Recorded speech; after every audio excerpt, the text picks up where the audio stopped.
Coming up on today's edition of the Locked On Raiders podcast, embarrassing, bad, disappointing, gross, uninspiring, all words that I think of when I think of the Raiders' performance on Sunday versus Buffalo Bills. We'll talk about that plus a whole lot more on Monday's edition of the Locked On Raiders podcast, September 18th, 2023. Just win. Just win. Just win. Just win. The autumn wind is a raider, pillaging just for fun. He'll knock you round and upside down and laugh when he's conquered and won, and won, and won, and won, and won. And welcome in, Raider Nation, to another edition of the Locked On Raiders podcast. Thank you so much for making the show your first listen of the day. Make sure you subscribe or follow for free on YouTube or wherever you get your podcasts to get the latest edition of the show. Of course, as always, if you're checking us out on YouTube, thank you very much. Definitely appreciate you. If you're checking us out on YouTube, you'll see that I'm standing up today. Well, I got a lot to talk about. Got a lot to get off my chest. So I thought, you know what? I better stand up. My chair may not stand it. And my chair may not make it through this show if I don't stand up. So go ahead and stand up on this one. But definitely appreciate you checking us out on YouTube. And definitely appreciate my man Ari making sure we're on YouTube each and every day. You can check out Ari on Twitter at Ari Produces. You can always hit up the Locked On Raider podcast voicemail line at 707-654-4693. And you can hit me up as well at your boy Q254. Now, I'll say when you hit me up on Twitter, I try to respond to as many as possible, but I get hit with so many messages sometimes I just don't have time to be able to respond to every single one of them, and especially when my inbox gets flooded. Someone direct messages me, floods my inbox with a ton of negativity. I don't have time to respond to every one of them. I try to, though. I definitely try to respond to as many as possible, but it ain't always possible, so I do apologize. But the great way to get through the show, 707-654-4693. That's the best way to get through the show, the Locked On Raider podcast voicemail line. We got those calls and texts coming up in segment number 3. Segment number 2, we're going to talk about the invisible man. Who is the invisible man? Hunter Renfrow. 2 games, 1 catch, 23 yards. Matter of fact, 1 target, 23 yards through 2 games, and that's it. We'll talk all things Hunter Renfrow coming up in segment number 2 of today's Locked On Raiders podcast. Segment number 1, news and notes, or like I like to do following the game, just kind of a recap of the game, the little game flow, how everything went and how everything shook out. And obviously we know the Raiders lost. Matter of fact, they got mollywopped 38-10. Before we get to any of that, though, I do want to tell you about the title sponsor of the show, which is LinkedIn Jobs. Helps you find the qualified candidate you want to talk to faster. Post your job for free at linkedin.com/LockedOnNFL. That's linkedin.com/LockedOnNFL to post your job for free. Terms and conditions do apply. So let's go ahead and jump right into it. As I mentioned, the Raiders lose the game 38-10. It all sounded good. It all started good, right? The first drive, fantastic. 5 plays and a touchdown. Easy peasy, 1, 2, 3 easy. Man, it was like that, like nothing. I was like, okay, it's going to be a good day at the office for the Raiders. Well, that was the last drive. That was really good. Jacobs runs for a -4 yards. Ed Oliver pushed the Raiders offensive lineman back into him and boom, dropped him.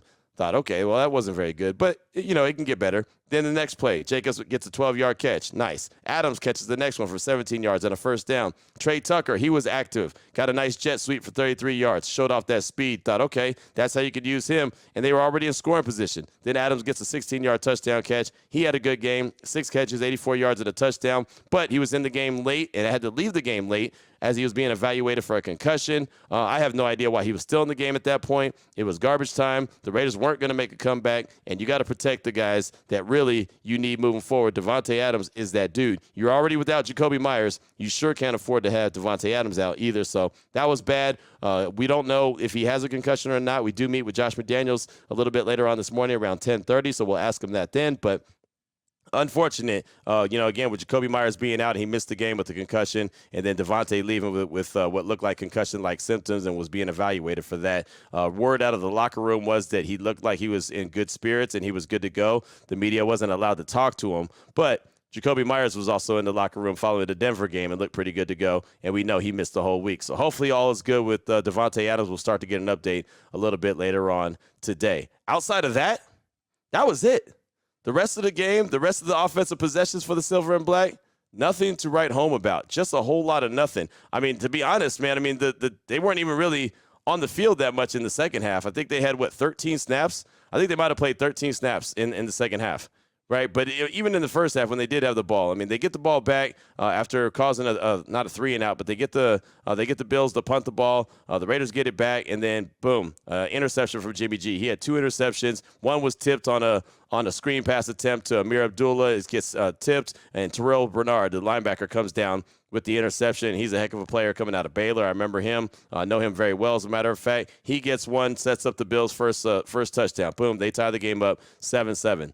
Then, well, the Raiders don't do a whole lot of anything, right? And then Jimmy G gets intercepted a little bit later on in the game when he's throwing the ball to Josh Jacobs, and Matt Milano goes over the top, just basically mossed Josh Jacobs and goes and takes the ball. So Jimmy G did not have a good day, 2 interceptions on the day. The Raiders didn't have a good day at all. Josh Jacobs only carried the ball 9 times for -2 yards. -2 yards. He did have 5 catches for 51 yards, but that was it. And this is from ESPN Sports and Elias Sports as well. Josh Jacobs, who is the NFL rushing champ, finished with -2 rushing yards on 9 rushes. According to Elias Sports, this is the first time since the 1970 merger that a reigning NFL rushing champion finished the game with a negative rushing yardage. So that was basically the Raiders in a nutshell offensively. And I don't want it to sound like all doom and gloom. It's only one game, and you got to just crumble this one up, throw the tape away, and worry about Pittsburgh next week. But it just kind of lets you know if the Raiders don't have a run game, then they're not going to be able to be balanced, and they're not going to be able to score a lot of points, right? I mean, they scored 17 points week 1 against Denver, scored 10 points week 2 against the Buffalo Bills. They've got to have that balanced attack, and they have not got that developed yet so far this season. Defensively, Josh Allen, who had a bad performance on Monday Night Football against the Jets, he got right? And I would have taken that personal, is that everyone kept saying that, oh, this is the get-right game for the Bills. This is the get-right game for the Bills. Remember, the line was, 9.5 points they were favored by, and I thought that was way too much. Clearly, I was wrong, right? They win the game 38-10, but, man, Josh Allen, you want to talk about get right, he got right. 31 for 37, 274 yards and 3 touchdowns. He was sacked twice, but, man, if you blinked, you would have missed those sacks. Right, Divine Diablo got him late in the game, and then Robert Spillane got him early in the game. But that was it. That was really it. So 2 sacks on the game. Again, the Raiders created no turnovers. Roderick Teamer had an interception, but because Nate Hobbs had a penalty, a hand to the face, that got eliminated. That was late in the game as well. As you could tell, Roderick Teamer was in the game, went in for Marcus Epps, who was dealing with a little bit of a injury. So, yeah, it was not a good performance from the defense. And, that was one of the things I kept hanging my hat on, was that this Raiders defense was going to be better, complementary. I never said they were going to be shut down or anything, but they were going to complement the offense and really help them do some good things. They did not. Allen only had 6 incompletions. There was no pressure whatsoever on Josh Allen. Max Crosby was taken 100% out of the game. The whole defensive line really felt like they were taken out of the game.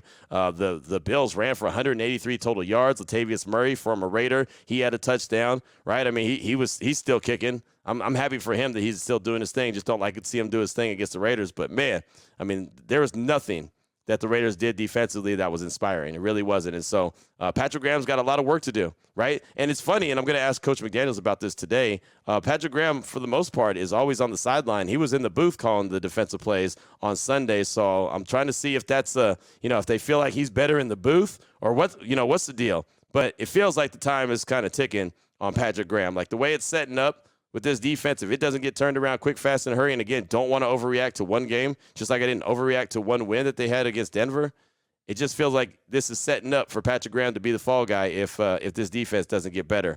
But this is a note from Josh Dubow from the AP. Raiders have allowed opponents to complete at least 75% of their passes with 0 interceptions 6 times in 19 games under Patrick Graham. The only Raiders defensive coordinator who allowed more games like that was Jason Tarver, 8 times in 48 games. So it's happened to Patrick Graham's defense 6 times in 19 games. It happened to Jason Tarver, defense 8 times in 48 games. So I guess if you're looking for a silver lining, the Raiders are tied for first place in the AFC West, right? The Chiefs, they beat the Jaguars, but the Chargers lost to the Titans, and the Broncos lost to the Commanders. So, again, you're looking for a silver lining. Just realize it's only one game. They've got 15 more of these guaranteed. They got the season home opener against Pittsburgh coming up this Sunday, primetime action, so that's cool. But they've got some work to do. And the Steelers will be coming off a short week as well, as they're playing tonight, Monday Night Football, part of the doubleheader. So you can get a little early scouting report on the Raiders' next upcoming opponent. But what about the invisible man?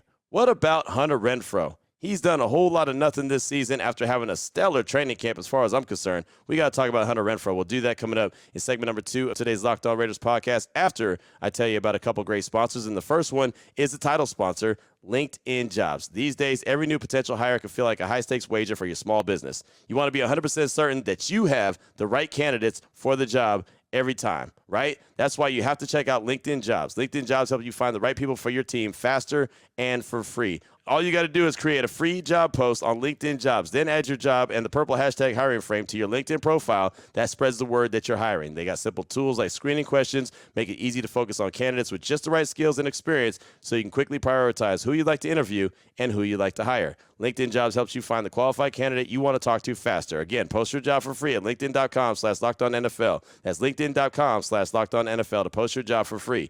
Terms and conditions apply. I also want to tell you about PrizePicks. And I'm sure you're wondering right now, okay, Q, what is PrizePicks? Well, it's the largest independently owned daily fantasy sports platform in North America. They're the easiest and most exciting way to play DFS. It's just you against the numbers. You're not playing against any kind of sharks, any kind of professionals. It's not thousands of players. It's literally just you versus the numbers. You pick more than or less than 2 to 6 player stat projections and watch the winnings roll in. Just like that. It's super simple. PrizePicks offers weekly promotions that could lead to big payouts. They've got Taco Tuesday. Obviously, Taco Tuesday is coming up. Each Tuesday, PrizePicks discounts select player projections up to 25% to provide even more value. And PrizePicks now offers Apple Pay for quick and easy deposits into your account this football season. So all you got to do is go to PrizePicks.com/LockedOnNFL. Use the code LockedOnNFL for a first deposit match up to $100. Repeat, again, go to PrizePicks.com/LockedOnNFL. Use promo code LockedOnNFL for a first deposit match up to $100. PrizePicks, daily fantasy sports made easy.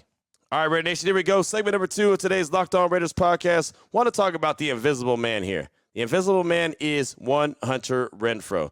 2 games, 1 target, 23 yards off of 1 catch, right? That's obviously not going to get it done. So what in the world is going on with the guy who at one time had over 100 catches for the Raiders? Not with this staff, but had over 100 catches, so you know he can get done. Found this to be pretty interesting. Paul Gutierrez from ESPN, he always does a recap on ESPN.com. Matter of fact, all the ESPN NFL Nation writers do it.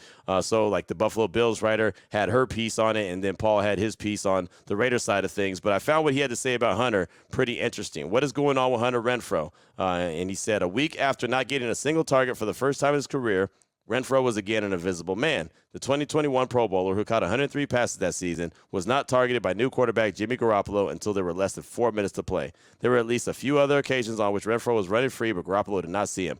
If Garoppolo, who has more interceptions, 3, than throws to Renfrow, 1, does not want to become too predictable, he needs to get the receiver more involved. Again, that's Paul Gutierrez on ESPN, and that really summarized it perfectly. Week 1, only 13 snaps on offense and no targets, fine. I could chalk that up to Jacoby Myers was having a really good game. Devontae Adams was having a really good game. They're trying to feed Josh Jacobs to get him involved in the running game, had him involved in the passing game as well, trying to get the tight ends. Okay, maybe he got caught up in the wide receiver shuffle, right? The wide receiver room is really deep. Talked about it a lot in training camp preseason. Okay, there's going to be a tough room to decide who stays and who goes. But once Jacoby Myers went down, and I realized they're not the exact same player and they're not going to be used the exact same by this coaching staff, I totally understand that. But I understand that Hunter Renfrow is a guy that has really good hands and can make plays and can get open, and he could be a reliable source for Jimmy G. He could be a guy that can make himself available, similar to what Jacoby Myers does, and get positive yards, right? I mean, look, and on Sunday, it was the Devontae Adams and the Josh Jacobs show as far as passes go. Devontae was he was targeted 8 times. Josh Jacobs targeted 6, right? So, I mean, that was really it. And again, as I mentioned in segment number 1, the Raiders only had the ball for 13 snaps in the second half. So, it's just, trying to say that, well, Hunter didn't get any action in the second half. Well, nobody on the Raiders got action. Again, 13 snaps is all that the team had in general in the second half of the game. So that's nothing. But be that as it may, he's still a guy that needs to be targeted. And so if he's not somebody that fits into what you want to do, that's fine. I don't have a problem with that, right? I'm not the coach. I'm not the offensive coordinator. I'm not the one coming up with the game plan. But he's also making $16 million to have 1 catch and 23 yards through 2 games. So I don't understand where I feel like that's financially irresponsible. right? I mean, look, and I'm not the guy that's ever been, too financially smart, right? I don't budget my money very well. Like, I'm not that person. I don't always look for the best values, but that's not very good value. Like, it doesn't take a genius to tell you that this guy's making $16 million and he has one catch for 23 yards through 2 games, and they were down a wide receiver in Jacoby Myers. So I honestly wish, especially looking at the defense and knowing that it still has a long ways to go, I wish that if he wasn't going to be part of the game plan, or they didn't think that they were going to be able to use him, or they just didn't like his style, or whatever the case may be, that's their prerogative. I'm okay with that, right? I don't mind any move that the team makes, because that's what they've got to do. They got to make the roster fit the way that they want it to fit, so they can go out there and execute the way they want it to. Hopefully, when they make moves, they work, right? That's all I say. If you're going to make moves and move on from guys and bring guys in, hopefully they work, because those are your guys. So if they were looking to move Hunter, or didn't think that Hunter was going to be a good fit, I wish they had just moved him, right? Because they could have got a defensive player, or they could have got some assets to get a defensive player. Clearly, they need a lot more help on defense. And again, if Hunter Renfrow is just going to be a guy that's just going to be a guy out there, then you're paying him for nothing. Now, again, 15 games left. Maybe this upcoming week against Pittsburgh, maybe he balls out. Maybe he's got 8 or 9 targets, 5 or 6 catches. Who knows?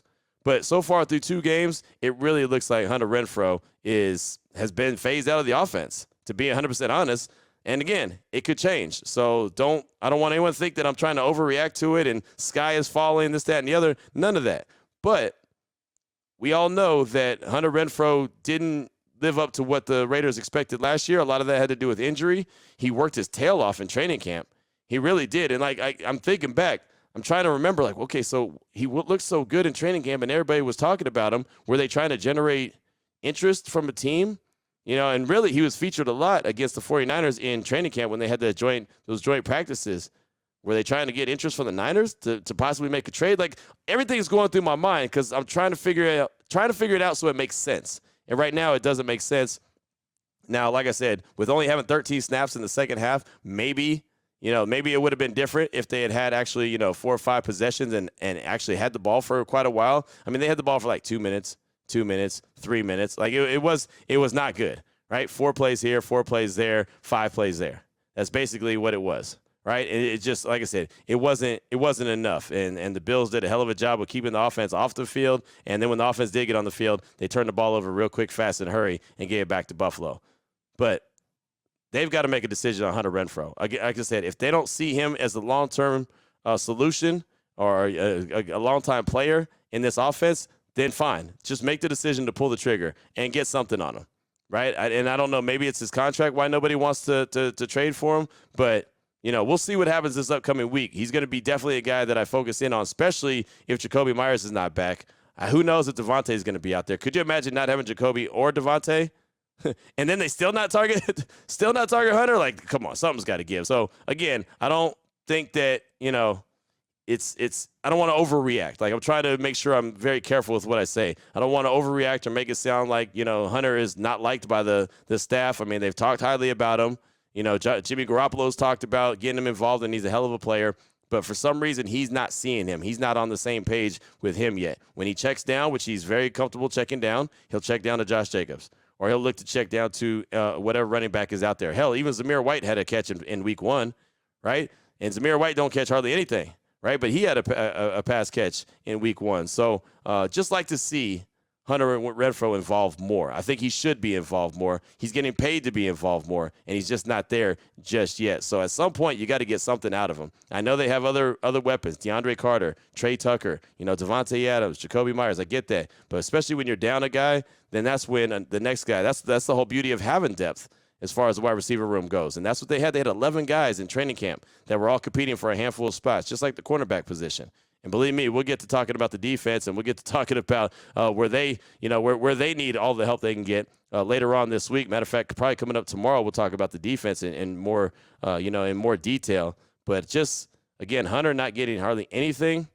out of him. That's disappointing. I know when the game started, I looked to see if he was out there. No, okay, he's not starting. Okay, that's fine. But he got in on the first drive. All right, cool. Hunter's going to be involved in this game. And then just for him not to be involved and get a catch late in the game, under 4 minutes left to go, and the game is already game, set, match, highly, highly disappointed. So that's a question that will be asked. I'll definitely ask that question to head coach Josh McDaniels later on this morning. Like I said, 10:30 is when we're supposed to talk to him at the Intermountain Health Performance Center. So that's one of the questions. I'll just basically I'm going to try to phrase it.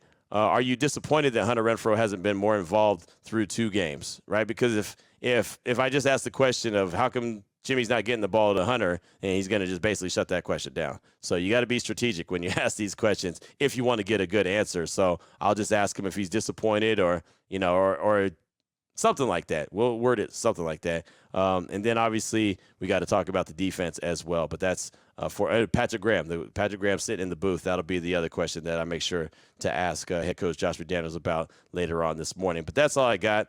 Just disappointed to see Hunter Renfrow not be more involved in the Raiders offense so far through 2 weeks. Again, 1 target. He caught the ball, 23 yards, nice play, but 1 target, 2 games. That's not going to get it done. So that's what I got for you. Coming up in segment number 3, your calls and texts, 707-654-4693. I'll do that after I tell you about FanDuel. And right now you need to snap into action this NFL season with FanDuel. It's America's #1 sportsbook. Right now, new customers get $200 in bonus bets guaranteed when you place a $5 bet. That's $200 in bonus bets, win or lose. If you've been thinking about joining FanDuel, there's no better time to get in on the action. The app is easy to use. There's a wide range of betting options, including spreads, player props, over-unders, and more. Visit FanDuel.com/LockedOn. Kick off the NFL season the right way. FanDuel, the official partner of the NFL. All right, Raider Nation, here we go. Segment number 3 of today's Locked On Raiders podcast. Your calls and text straight off that Locked On Raider podcast voicemail line, 707-654-4693. Let's start off with a call from Raider X. He's calling to talk about the event that happened in Buffalo on Sunday. Here he is, Raider X. Hey, Q, this is Raider X. Want to recap, get your thoughts on today's outing over there. I don't want to call it a game because it really wasn't a game over in Buffalo. Really, a lot of concerns, especially with that secondary. I think teams are going to constantly test that area. Linebackers are actually looking good for 2 games. That defensive line has no pressure at all. I really feel like right now that Raiders defense is like a poor boy sandwich. All bread with nothing in the middle. It's just not happening. Josh Jacobs obviously looks like he's a little slower off the cut in the decisions, running too much off the back of his linemen and his fellow group. Just not seeing the opening. It looks, you see a little bit more breaking into space from Zamir White. It's just that he doesn't have the push of Jacobs. Jacobs finishing the runs right.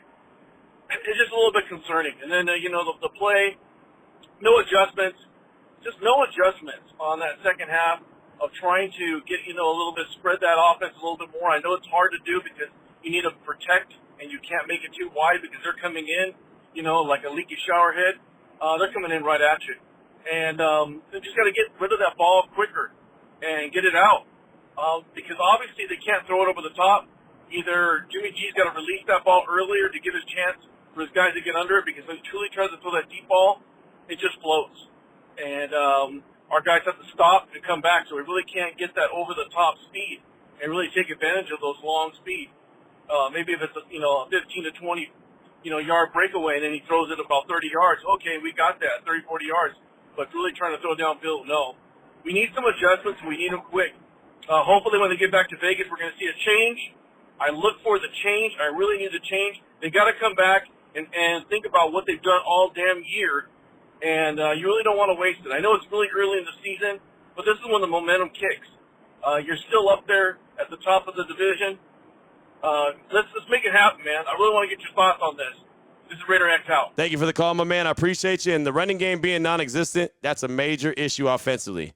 Not getting any pressure on the quarterback defensively is another major problem, right? It's kind of like what I talked about on Friday's show. The game was going to be won or lost in the trenches, and clearly it was. The Raiders lost it in a major way in the trenches. Couldn't get anything done as far as generating the run game, and couldn't get any pass rush on Josh Allen. Again, you want to look at the game. You want to see where it's going to be won and lost. I told you that's going to come straight from the trenches, and it did. Now, I didn't think it was going to be looking like that, 38-10. I thought it was going to be a lot closer game. So please believe I did not expect some kind of blowout like that. But look, the Bills are a good team. They're expected to make a deep run. But after that performance they had on Monday night against the Jets, I felt like that there was a way that the Raiders could win the game. They just clearly did not do that. But thanks for the call, Raider X. I do appreciate you. Up next, got a text from Assassin's Ghost. Hey, Q, the Assassin Ghost here. Quick and short. We are 1-1. Most predicted us to be 0-2. Offensive line and defensive line need to be better. Well, the whole team does, but go Raiders. Also, what's going on with Chandler saying someone did something with his daughter? This is getting confusing for me. I don't know what is fact and what is fiction. Love the show. Peace. That's Assassin Ghost, and thanks so much. And, yeah, again, the silver lining, the Raiders are 1-1, and they're tied for the first in the AFC West. Right? Everyone else has lost. The Chiefs won, but everyone else lost. The Broncos, they lost a very close game. They almost pulled it out at the end, and then the Chargers lost to the Titans in overtime. So there you go. So the Raiders are 1-1. The Chargers are 0-2, and the Broncos are 0-2, and the Chiefs are 1-1. As far as Chandler Jones, I'm with you. I don't know what's fact and what's fiction, and I hate to speculate, and I won't, especially with something when he's talking about situations with kids involved or his goddaughter involved, and but it's just really weird. Like, if you go back and look at Chandler Jones on Twitter and just kind of go through all his tweets, it's very confusing as to what's real and what's not. But some of the allegations that are out there are very, very serious and something that somebody definitely needs to look into to see what, just like you said, is fact and what is fiction. Thanks so much for that text. I do appreciate you. Up next, got a call from Lois Cali Raider. He's calling to ask about the Raiders' loss and what the team can learn from it moving forward. Here he is, Lois Cali Raider. Hey, Q, how's it going? I just watched the game, and I just want to get your thoughts on, what could we learn from this loss? The Bills are predicted to be a top team in the AFC, and I just want to learn. This was like a measuring game for us, and we could just treat it like that. But what did you see that we can learn from this game, that we can get away from it, that we can come away from it, and fix what we need to fix, and see the Raiders as a top contending tier team? You know what I mean? Because everybody knows that the Buffalo Bills, they're going to be pretty good if they keep this up. But what can we walk away from this so early in the season and learn from this to make sure that the Raiders come up and when we face against other teams, what we can learn from this kind of loss and get better from this? This is Lois Kelly Raider. I'm interested in hearing your thoughts. Thank you. Thank you so much for the call, my man. And I think one of the biggest lessons that could be learned that I thought we were already aware of is that the Raiders have to be able to get pressure on the quarterback, right? They've got to be able to do that. If you don't get pressure on the quarterback, you're not going to win too many games. The defensive line was embarrassed on Sunday. Max was completely taken out of the game. Nobody did anything else as far as line play. Also, another lesson that can be learned is that the Raiders do not have if they don't have a balanced attack, they're going to lose a lot of games. Jimmy G is not a guy that's going to throw the ball 45 times around the yard and get it done. You've got to have an effective running game, and you've got to have an effective passing game. It's all got to come together around him. And, oh, by the way, the defense has got to do their part as well. Jimmy wins games, right? Jimmy has a winning record, but he has a winning record with a complete team. It can't be just the Jimmy G show, right? Jimmy to Devontae, that's not going to get it done. It's not. So that's probably the biggest lesson is that if the Raiders are not a balanced team, offensively and defensively, they're not going to win a lot of games. The run game's got to get cooking, and the defense has got to get going and start being complimentary. But that, I would say, would be the two biggest takeaways and two biggest lessons that you can learn. And what the Raiders better not do is allow this loss to beat them twice. We're going to talk about it, and they're going to talk about it. But after they talk about it and look at the film, just throw that tape away. That's all they need to do. Throw the tape away and not even think about it, right? Like every team has an embarrassing loss every year. Hopefully this is the Raiders' embarrassing loss, right? And we all know that they do have them. They'll have one or two really bad losses like, what the hell happened? This is what the hell happened game. So hopefully that doesn't happen again. Hopefully this upcoming Sunday against Pittsburgh in the season home opener is a good showing. We'll see. It's up to them. But they've got to clear this. Do not allow this loss to beat them twice is probably the most important factor in all of this. So thank you so much for that call. I do appreciate you. Up next, got a pretty lengthy text from Nick in New Jersey. Says, hey, Q, this is Nick from New Jersey. Just calling to touch base on this Chandler Jones situation. The allegations he posted tonight were concerning, to say the least. But the more this is unfolding, the more strongly I feel that Chandler is undergoing some sort of mental health crisis. This past year, my wife had several mental health breakdowns and was diagnosed with bipolar. In her manic episode, she was convinced that something bigger was happening. Everything was a conspiracy, and she was unaware of her actions. Though she is better today, she has very little recollection of what exactly happened, although she was in the hospital for over 3 months. Some things and events she still believes were real, despite the fact it was impossible that they were, such as the FBI was after her. All that being said, the allegations that Chandler Jones is bringing up in conjunction with his erratic behavior really makes me believe this is related to mental health. We are having a crisis in this country when it comes to mental health treatment and education, and that needs to change. To be fair, I had no idea what it was or how to handle it before this year and what happened to my wife. I hope Chandler gets the help he needs. Until then, hopefully we can all reserve our judgments for the Raiders, Mark Davis, and, of course, Chandler Jones. Thanks for everything, Q. Keep up the good work. Again, that's Nick in New Jersey. And, yeah, thanks so much for the text. I appreciate you. And, yeah, again, it's so hard to determine what is being said and, the exact what's being said. Like, I could read what he's putting out there, but trying to put it all together would be reckless on my part because that would be a lot of speculation, and I'm not going to do that. And the allegations are pretty bad and pretty damning, so I'm not going to do that. But this is kind of my stance I've taken on this Chandler Jones situation since it started. Right before week 1, I said I'm going to reserve my time of speaking on it and going deep diving into it until I know exactly what I'm talking about. And, a lot of people started attacking Chandler. A lot of people started attacking the team, the coach, the owner. And I was like, man, and just what you said about mental health, I said, let's make sure that we know what we're talking about before we start getting reckless with what we're talking about, because this very well easily could be a mental health situation that I think we're starting to come around on in this country in the last, handful of years. Learning that there's a real deal thing when it comes to mental health and that could really affect people in a major way. And obviously, thank you for sharing your experiences.